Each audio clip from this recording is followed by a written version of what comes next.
সুপ্রভাত সকলকে। এখন থেকেই ব্লগটা শুরু করছি। আর আমি বাচ্চি হচ্ছে লতি। তো আজকে বানাবো হচ্ছে লতি, কিন্তু চিংড়ি মাছ বা ইলিশ মাছের মাথা দিয়ে না, একদম নর্মাল লতি, পেঁয়াজ দিয়ে, রসুন দিয়ে আর কালো জিরে দিয়ে এইভাবেই নর্মাল রান্না করবো। আর বাপি অনেকদিন ধরেই বলছিল লতি খাবে, সেই কারণের জন্য লতিটা আজকে রান্না করবো। আর লতি আমি বাজার থেকে আনিনি, আমাদের পাড়া দিয়ে যাচ্ছিলো ভ্যানে করে, সেখান থেকেই আর কি লতিটা কেনা। আর এই লতি না, আমি যখন এ বাড়িতে আসি তখন জানতামই যে লতি জিনিসটা খাওয়া যায়।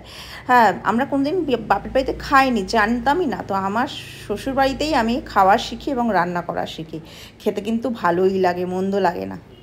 আর আজকে রান্না করছে হচ্ছে আলু চোখা, এখানে টক ডাল, কিছুটা টক ডাল খাওয়া হয়ে গেছে। এই যে লতি বানিয়েছি নর্মাল একদম, আর ডিমের কারি, আরেকটা ডিমের যদি অমলেট খাই অমলেট করে দেবো। ব্যাস এই থাকবে আজকে আমাদের দুপুরবেলাকার খাবার। তো এই দাদা রনিকেও চেনে, সবাইকে চেনে। দাদা দিতে এসছে, সানার জন্য একটা জামা নিয়েছি সেটা। তো রনি হচ্ছে ফেমাস, তো দাদা বলছে সবাইকে চিনি। হ্যাঁ হ্যাঁ, ওই যে ঢুকলো এখন। ভোলা ঢোকে ওখানে না, ভোলাকে পাঠাইনি আমি, এখন ওখানে গেছে। তাড়াতাড়ি ঢুক, তাড়াতাড়ি যাবি, তাড়াতাড়ি করবি, তাড়াতাড়ি চলে আসবি।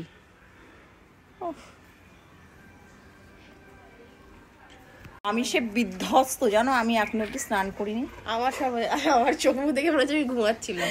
তার কারণ আছে, মানে এখন বাজে, তোমরা মানে আসতে যাবে 4টে বাজে বিকাল। আমি রান্নাঘরে সারা সকাল থেকে রয়েছি, খেপে খেপে রান্না হচ্ছে বিভিন্ন ধরনের, যেহেতু বাপি বাড়ি আছে। কারণ বাপি ওই একটু অন্যরকম ধরনের রান্না খেতে পছন্দ করে, থাকে তো না। তো বাপির শরীরটা খারাপ হলে বাপি 2 দিন ধরে অফিস যাচ্ছে না। তো সেই কারণে যেন সকালবেলা করেছিলাম টক ডাল, মোচা, মানে যাচ্ছে তাই অবস্থা। এখন আবার রুটি বানাচ্ছি কৌশিকের জন্য। সেই রাত্রিবেলা বেরোবে রুটিটা করে রাখছি, মানে ও তো 6:30 বেরিয়ে যায়, ওদের রুটিটা করে তারপর বাদ বাকি কাজগুলো করব। রোজই করি তাই, আমার 4টে 4:30 অবধি রান্নাঘরেই থাকতে হয়। আর তারপরে মোচাটা করেছি, মোচা খেয়ে নিয়েছি। তারপরে আবার করলাম লতি, তারপরে করলাম হচ্ছে আলু চোখা, তারপরে করলাম ডিমের কারি। এগুলো করতে করতে আবার ডিমের কারিটা কৌশিক বললো আমাকে ডিম দিয়ে দাও। আবার ডিম সিদ্ধ করলাম, আবার কারিটা ছিল ওর মধ্যে আবার মিশিয়ে রাখলাম। এখন করছি রুটি। আর এলো হচ্ছে ফ্লিপকার্টের লোক। তো এবার যাবো গিয়ে বাদ বাকি কাজ, কারণ শনিবার আজকে পড়তে আসে না। এবার আমার এই একটা দিনই আছে যে আমি সমস্ত বাড়ি পরিষ্কার পরিচ্ছন্ন সময় এত কেচেছি আজকে। বাকি যত জামা কাপড়, বাজে দেখো রোদ্দুর কি। রনি ভোলাকে খাইয়ে দাইয়ে সমস্ত সবার খাওয়া দাওয়া কমপ্লিট হয়ে গেছে। এখন উপরে যাব, গিয়ে এবার জামা কাপড়গুলো তো মেলেছি, এবার রুটিটা করছি। রুটি করে তারপর উপর ছাদ পরিষ্কার করব। এবার ভোলা পটি টটি করে, ওগুলো পরিষ্কার করতে হয় সারা সপ্তাহেরটা, ওগুলো করব। করে তারপরে আমার স্নান, মানে আমার টাটা বাই বাই। আবার একে নিয়ে বেরোতে হবে, বাই বাই। আবার একে নিয়ে বেরোতে হবে।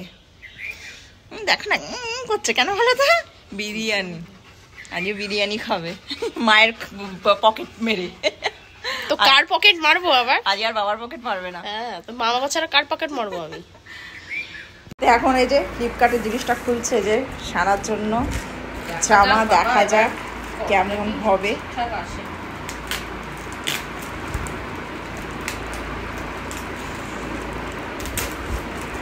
ফ্লিপকার্টের 90% জিনিস ভালোই আসে। ঠিক আছে, করে দিচ্ছি, তুই দেখ ঠিকঠাক আছে কিনা। আমি উপরে যাই, কাজটা করে আসি। এই যে একে নিয়ে কথা শোনে না। বসবি, কালকে স্নান করানো হয়েছে, চুল আঁচড়ানো হয়নি, এখন শুধু ঠ্যাং তুলেই যাচ্ছে।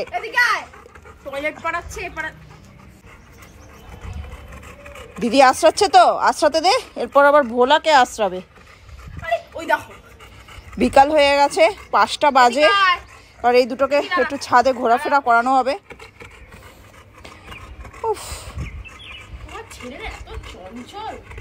কি করব বল, ওর নাম রনি না রেখে চঞ্চল রাখলেই ভালো হতো।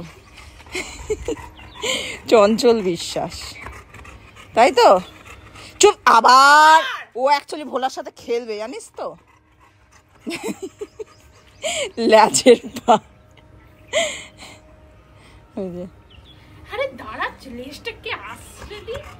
এবার ভোলাকে আসতে দেখো, ভোলা চুপচাপ দাঁড়িয়ে থাকে। মানে এক একজন এক এক রকম পদের। রনি স্নানের সময় অতটা জ্বালায় না, স্নান করতে পছন্দ করে। ভোলা আবার স্নান করতে পছন্দ করে না। আবার রনি চুল আঁচড়াতে পছন্দ করে না, আবার ভোলা চুল আঁচড়ানো পছন্দ করে। মানে এক একটা পদের আমাদের বাড়িতে। এই যে সানা, ছানা যেমন ডাল ভাত খেতে পছন্দ করে না, শুধু বিরিয়ানি খেতে পছন্দ করে। ওই যে দেখতে দেখো, 3টে অবতার, 3 রকম, 3 অবতার। দেখো সুরসুরি লাগছে, ভোলা সুরসুরি লাগছে। ওগুলো বাইরে ফেল, আমি নিচে যাচ্ছি, ঠিক আছে? তুই আশ্রয় আয়। কন্টিনিউ রনি ওর পেছনে লেগে যাচ্ছে, কন্টিনিউ। মানে আমি নিচে যেতে পারলাম না এদের ঝগড়ার জন্য, ওদের ঝগড়াটা তুলতে পারলাম না। কি ঝগড়া! অ্যাকচুয়ালি ঝগড়া বলতে রনি খেলবে আর ভোলা খেলবে না। তুই এত বাদর কেন রে রনি? চুল তো আশ্রাস না, ও যদি আশ্রয় ওকেও আশ্রাতে দিবি না। মা করছে চার, আমি ছাদে এলাম। দেখো আজকে পূর্ণিমা, দেখো কি সুন্দর লাগছে চাঁদটাকে, দারুণ লাগছে।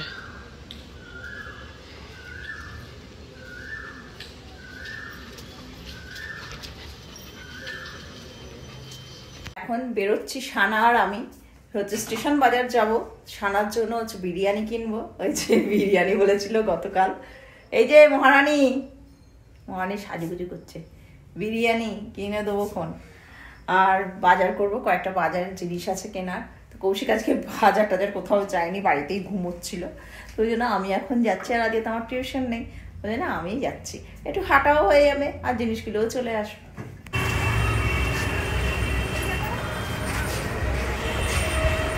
তো আমাদের স্টেশন বাজারেই বিরিয়ানির দোকান থেকে কিনে দিচ্ছি, এই যে ছানার জন্য।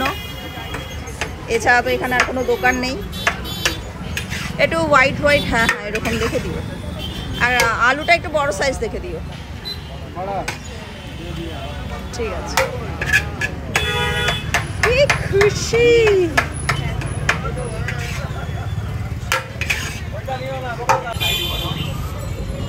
এই যে টাকাটা দাদা। বাজার করা হয়ে গেছে, আর সন্তোষী মায়ের মন্দিরে এখানে দিচ্ছে ভোগ। যেহেতু গতকাল রাত্রিবেলা পুজো হয়েছিল, তো আজকে হবে ভোগ বিতরণ। ওই দিকটা প্যান্ডেলে বসে খাওয়ানোর ব্যবস্থা আছে, আর এখানে তুমি দাঁড়িয়ে দাঁড়িয়েও এরকম কাগজের আর কি বাটি করে ভোগ দেয়। আর কন্টেনার নিয়ে আসলে কন্টেনার করেও দেয়। তো আমি কন্টেনার আনতেও ভুলে গেছি। তো কি করা যায়, কিভাবে নিয়ে যাই দেখি। এই যে ঠাকুরের পুজো হয়ে গেছে, আর প্রত্যেক বছর এখানে এরকমভাবেই ভোগ খাওয়ানো হয়। চেনাশোনা, ওই জন্য কন্টেনার পেয়ে গেছি। এই যে সব চেনাশোনা লোক, কৌশিকের সব ছোটবেলাকার বন্ধু বান্ধব, ওই জন্য তো কন্টেনার দিয়ে দিয়েছে, ভালো হয়েছে। ছানা আবার একটা কোল্ড ড্রিঙ্কস খাবে, খুব হাঁপিয়ে গেছে, এখনই খেয়ে নে। হাঁপিয়ে গেছি আমরা সত্যি খুব, এত পায়ে আমার পায়ে ব্যথা করছে এবার। বাবা আমি ইচ্ছে খেতে বলে টোটো আর নিয়ে নি, হাঁটাটা হলো কষ্ট হচ্ছে ঠিকই, একটু তো ক্যালোরি ঝরলো। ও পাটা কেটে গেছে, কি জানি। যাই, এবার আবার রুটি বানানো আছে। ঠিক আছে, রুটি খাবে, ও তো বিরিয়ানি আছে। হ্যাঁ, আর ভোগ নিয়ে এসেছি, ভোগ খাবো। এই যা তুই। অনেক কিছু দিয়েছে, পায়েস।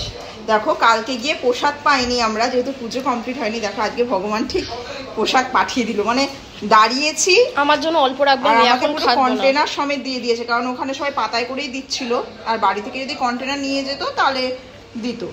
তো আজকে দিয়েছে কন্টেনারের ভোগ। একটু খা। আমি এখন খাবো না, পরে খাবো। পরে খাবি? হ্যাঁ, আমার জন্য রেখে দাও। ঠিক আছে, ঠিক আছে। তো ভোগ খাচ্ছি, ভোগটা কিন্তু খুব ভালো খেতে। আর একটা জিনিস কি অদ্ভুত না, ঠাকুরে ভোগ দিল যেন একটু অন্যরকম স্বাদ। সেটা আমরা বাড়িতে কিছুতেই চেষ্টা করলেও পারি না এই স্বাদ আনার জন্য। যেখানেই খাই আর কি, যে কোনো ঠাকুরের ভোগ, সে টেস্টটাই ডিফারেন্ট টাইপের। দারুণ হয়েছে, আলুর দমটাও খুব ভালো। তো সানা বলেছে একটুখানি রেখে দিতে, ও গেছে ছাদে হাওয়া খেতে, তো আমি বসে বসে খাচ্ছি। যে মা ওখানে বিরিয়ানি ইয়ে করছে, রনি বসে আছে দেখছে। হাতে করেই খাবি? হ্যাঁ দাও। আজকে টেবিলে আসছে না, ওখানে বসে বসে খাবে। এনে তোর বিরিয়ানি। আচ্ছা না, টেবিলে বসেই খাবো। হ্যাঁ ঠিক আছে, খায় বলতো। ঠিক আছে। কোথায় পড়ে যাবে, তারপর দেখবি হট করে ও সাবার করে নিচ্ছে। ঠিক আছে, ঠিক আছে। সারাকে খেতে দিয়ে দিয়েছে বিরিয়ানি, এ তো বিরিয়ানি পেলে আর কিছু চায় না, দুদিন আগে থেকেই ঘ্যানাচ্ছে যে মা বিরিয়ানি খাবো বিরিয়ানি খাবো। তো আমি বলেছি ঠিক আছে দাঁড়া শুক্রবারটা যা, তারপরে বিরিয়ানি কিনে দেবো। দেখো কি খুশি, আজকে খুশি একবারে ডগমগ টগমগ করছে। আর যদি রুটি আলু হয়ে যেতাম তাহলে দেখতে মুখটা। তো আমাদের খাওয়া দাওয়া কমপ্লিট, চলে এসেছি নিচে, এবার একটু আরামে ঘুমবো। সেই সকাল 7টায় উঠেছি, এই বিছানায় বসলাম রিল্যাক্স, মানে এরপর আমাকে উঠতে হবে না, এটাই আর কি। নাহলে তো কন্টিনিউ চলে আমার সারাদিন আর কি। আর ছুটির দিন মনে হচ্ছে বেশি কাজ, সমস্ত ঘর তো পরিষ্কার করা, এটা ওটা, এটা একটা হয়। আর যেটা একটা কথা বলছি তোমাদের সাথে, সেটা হচ্ছে অনেকে সানার ডান্স দেখে শর্টসে যে ডান্সগুলো আর কি আমি ছেড়েছি, সেগুলো দেখে অনেকে কোশ্চেন করেছেন আপনারা যে ও কি ডান্স শেখে, ওকে শেখানো উচিত। প্রথম কথা হচ্ছে ও শেখে না, ও কোনোদিন শেখেনি। ছোটোবেলায় একবার 2-3 বছরের জন্য ভারতনাট্যমে আর কি ভর্তি করে দেওয়া হয়েছিল, তো ওর ওতে কোনো ন্যাক নেই, ভারতনাট্যম ক্লাসিক্যাল ডান্সের প্রতি কোনো ন্যাক নেই। তবে ডান্সটা ওকে ওই 6 থেকে ওর ডান্সের প্রতি একটা ন্যাক, সেটা হচ্ছে বিটিএস আছে, সেই বিটিএসের ভক্ত। তো ওদের দেখে দেখে এই ডান্সগুলো শেখে এবং ডান্সগুলো বেশ ভালোই করে, কোনো রকম করে, বিশাল না। আর একটা হচ্ছে শুধু বিটিএস না, সব রকম নাচই করে, হ্যাঁ বলিউড টলিউড সব কোরিওগ্রাফার ওর দেখতে ভালোবাসে, আর ওদের দেখে দেখেই ও শেখে। বা ব্যাপারটা হচ্ছে শেখানোর কথা বলছি, প্রথম কথা আমরা মফস্বল এলাকায় থাকি, আর বিশেষ করে আমাদের একটা গ্রাম পঞ্চায়েত, আমাদের এই পোর্শনে সেরকম ডান্সের লোক নেই শেখানোর মতো। আচ্ছা ক্লাসিক্যাল আছে যেটা ও শিখবে না বা ও পছন্দ করে না, কিছু করার নেই, জোর করে তো কোনো কিছু শেখানো যায় না। ওর ওয়েস্টার্ন ডান্স পছন্দ, কিন্তু ওয়েস্টার্ন শেখানোর মতো এখানে যারা আছে সেই ডান্সটা সানা নিজেই জানে। ওই জন্য বেকার পয়সা খরচা করতে ওই ডান্স শেখানোর জন্য ও যখন ওটা জানে ওটা শিখে আর কী হবে। আছে সব কলকাতা, আর কলকাতায় গিয়ে শেখানো সত্যি কথা বলতে আমার সামর্থ্য, আমার আর কৌশিকের সামর্থ্য, একদম পরিষ্কার কথা, সামর্থ্যের ঊর্ধ্বে। যদি কখনো কোনোদিন ভগবান সামর্থ্য দেয় তাহলে অবশ্যই নিয়ে যাব, শেখাবো, ওটা ভালো লাগে। আর কৌশিকের অত ওয়েস্টার্ন ডান্সের প্রতি সত্যি কথা বলতে অত পছন্দ, আর কৌশিকের যেহেতু পছন্দ না বলে ও এটাকে সেরকমভাবে গুরুত্ব দেয় না। আমিই বলি কর, ও নিজে দরজা বন্ধ করে করে, এইদিকে যখন দেখে কৌশিক তখন বলে হ্যাঁ তো 4 দেওয়ালের মধ্যেই তুই যেটুকু করিস, এমনি বাইরে তো কিছুই করতে পারিস না। ওই জন্য তাহলে করুক, না করার কি আছে, তো ও কিছু বলে না। কিন্তু ও কৌশিক যেমন পড়াশোনার ক্ষেত্রে বা অন্য কিছুর ক্ষেত্রে যেভাবে ফোর্স করে, ওই ডান্সের প্রতি ও সেই ফোর্সটা করে না। যাই হোক, ওই জন্যই আর এগিয়ে যাওয়া হয়নি। ও যদি কপালে থাকে হবে, আর যদি সেরকম ভগবান করে সামর্থ্য দেয় কলকাতায় নিয়ে গিয়ে যদি আমি শেখাতে পারি অবশ্যই শেখাবো।